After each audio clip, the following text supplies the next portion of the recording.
Welcome back to my review channel, my movie review channel thingy that I have here on YouTube. I wanted to make this video here to talk about two movies that I just watched. That's right, two movies, two movie reviews in one video. Thought I'd knock them out instead of making two separate videos. I don't know, I just wanted to do it. I wanted to talk about these two movies in particular because I feel like not many people were talking about this year. One of them I didn't hear anyone talk about at all. But here we go. The first one that I want to talk about is Last Night in Soho. I'll talk about this one first just because this one has been out a little longer. I want to say it came out, gosh, I can't remember, maybe around almost Halloween time, September-ish around there. I really wanted to watch this. It's an Edgar Wright movie. Big fan of his, especially Baby Driver is one of my favorite movies in the last, I don't know, 10 years. It's just a fun movie to watch. His style and the way he directs, something that obviously many people like. And when I heard that he was doing Last Night in Soho, and I heard that it was a horror type thriller movie, I was very interested to see what kind of direction he's gonna take horror in. And so yeah, I finally got to watch it after, and I'm kind of just watching a bunch of movies now just to end the year, just to kind of finally, I'm trying to do a top 10. It might be a top 15 movie of the year, movies of the year that I'm trying to make, and I just want to make sure that I've watched the movies that I feel like I need to watch, or I really wanted to watch to end the year off right. And thankfully, I watched Last Night in Soho before the year is over, because this one, it would be a crime for me not to put in my top 10. This is right up my wheelhouse of what I love about film. This movie's awesome, man. I love this movie so much. It's again, Edgar Wright's style fits perfectly to what he's trying to do in this film. It's totally different from what you're going to see anything at all from this year.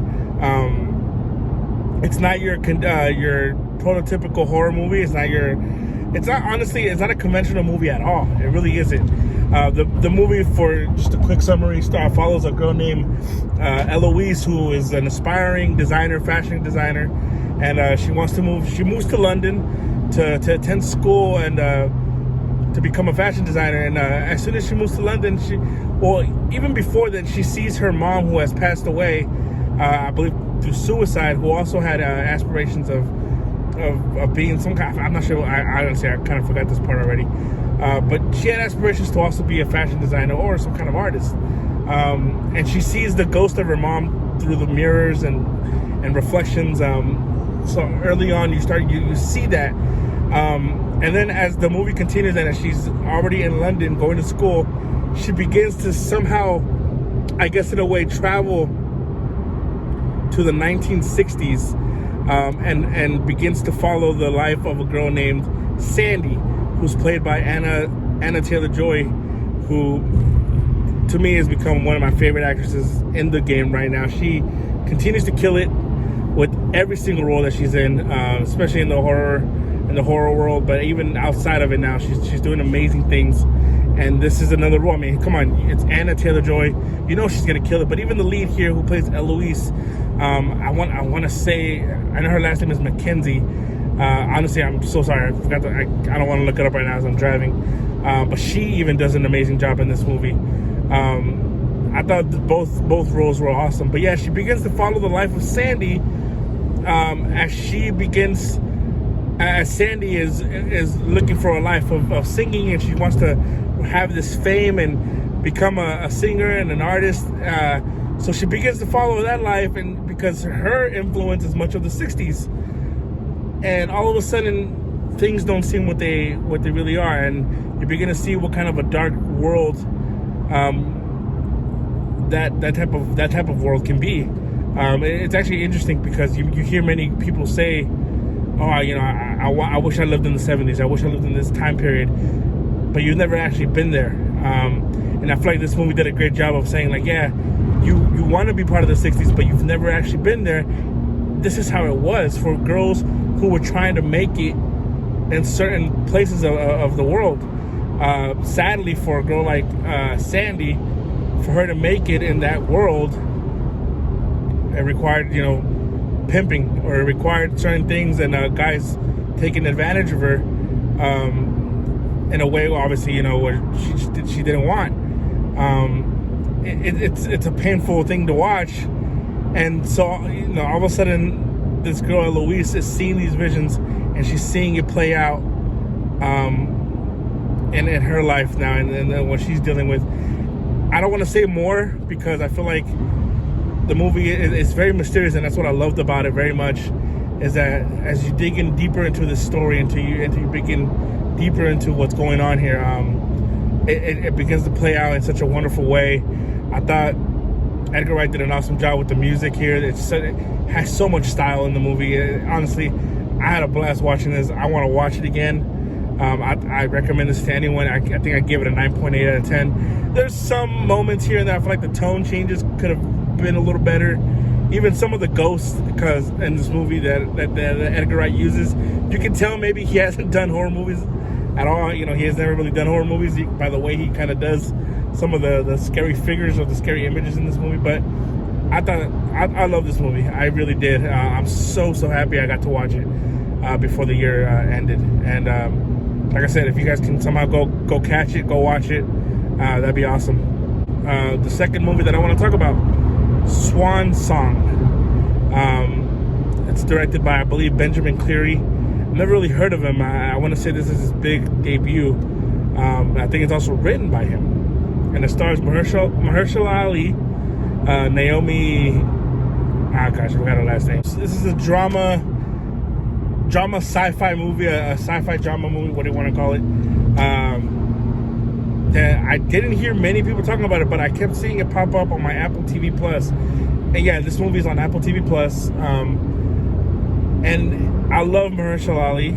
I think he was immediately the first draw that I had to the movie that I wanted to watch it because of him right away. He's one of the top actors right now in the game.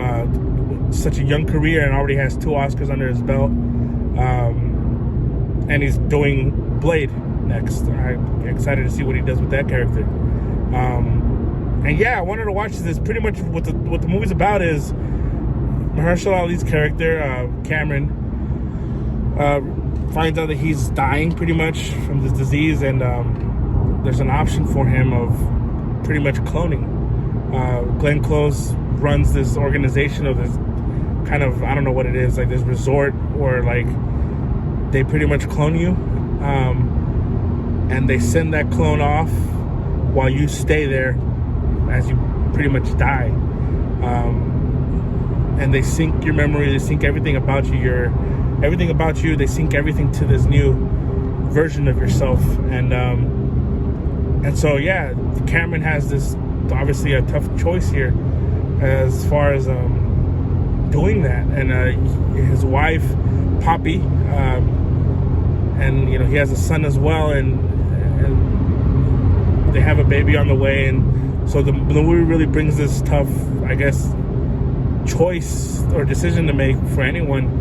And it really makes you think about that. Like, would you want to be cloned? I forgot to add this part. Not only will you be cloned, but your family will not know that you are a clone. So as this new version of yourself, or this new human pretty much gets replaced, the family will not know that you were even gone. So obviously the wife doesn't even know that he's sick. He hasn't told her anything, and so he pretty much has to make this decision on his own. And it brings in a lot of moral, I guess, thought in your head of, would you do this? It's honestly, I really dug this movie. I for some reason it really moved me. This movie got to me, man, and I was watching it, and I shed a couple tears here and there. Mahershala Ali is the emotion. He is the heartbeat of this movie. Without him, I don't know if this movie would have worked if it wasn't for him. This guy is amazing. It's such he plays it so convincingly, as he pretty much plays 2 roles here: the old version, the original Cameron, and he plays the clone version of himself. And you see him go through this just toll of emotions of just, what would you do? What is he thinking of doing? knowing that someone else, even though it's pretty much an exact clone of you, is living with your family, and they don't know. This movie had many great moments of just emotional blows to the heart. Mainly from Mahershala Ali. Awkwafina's also in the film. She plays one of the other experiments, pretty much, that also decided to do this. And he really uses her as kind of like as an anchor, almost, in a way, to like help him decide whether he should do this or not. And I thought Awkwafina did great in this. Many are kind of saying that she's kind of a one-trick pony as far as the comedic relief of a movie. And yeah, there's moments in this movie where she kind of is playing that same, but I really thought she brought a grounded version of herself, as she's playing someone serious. She's also dying, and her clone is already out in the world, and he gets to meet the clone version of her, and I thought that was really cool. I love this movie. I really did. I think it's a movie that I want people to check out. I want people to go see. It looks beautiful. It looks awesome. The acting is, again, top notch. Mahershala Ali, man, this guy, he's gonna be one of the top actors, if not already. Yeah, I really dug this movie. Again, 9.5 out of 10 for me for this film. Swan Song, it's a beautiful film. Emotional. It's hard hitting. I hear some critics or some criticism of the movie. It doesn't address a whole lot of questions as far as, because there's more elements to the movie that I don't really want to talk about, especially when it comes to the wife and what she's going through. And yeah, there is definitely some questions that they don't address in the film, but I took it as mainly just, I'm seeing it from Mahershala Ali's character's point of view. Would I want another version of me to pretty much hop into my family? It'd be tough to see, honestly. And this movie, again, it got me. I thought it's a beautiful movie to watch. I really recommend, if you have Apple TV Plus, watch it. I don't think you'll be disappointed. But yeah, that's pretty much it. Those are two movies: Last Night in Soho, Swan Song, that I really want to talk about. My review on my Instagram is also up for Don't Look Up. If you guys want to go read that. Also, Last Night in Soho, my review's up there as well. But again, I just wanted to talk about it a little bit more here in depth. Yeah, man. Let me know what you guys think of these movies, if you guys have seen them. I hope, these are two great movies that are continuing to get talked about more, because I don't feel like they are being given the love that many other films are being given. These two films, to me, again, these are why movies, I think, this is why I love them. I love the Spider-Man stuff, I love all that, but it's these movies that take risks, that maybe do something that maybe not other people are willing to do, that I truly either enjoy. Even if you don't like them, you can respect the filmmakers and everyone who's a part of it. I really enjoyed these films, and yeah, man, as the year closes in, I have a couple more movies that I want to watch. But yeah, again, I'm still working on a top 10 or top 15. We'll see. Can't wait for that video. Please support, like, comment, whatever you guys can. I'm not, I'm gonna keep doing this, just because it gives me an escape for me. I love movies, and it really is a place for me just to go to kind of get out of whether I'm dealing with something or just, life happens. Right now I'm just coming off of work, and these movies just, it brings excitement to me for the day. So yeah, this is why I love talking about movies. If you guys listen to me rant about these films, that's awesome, honestly, to think that people even care. So that's awesome. Thank you guys. Let me know if my opinion sucks. I do not get offended easily, trust me. So let me know. Thanks, guys. Peace.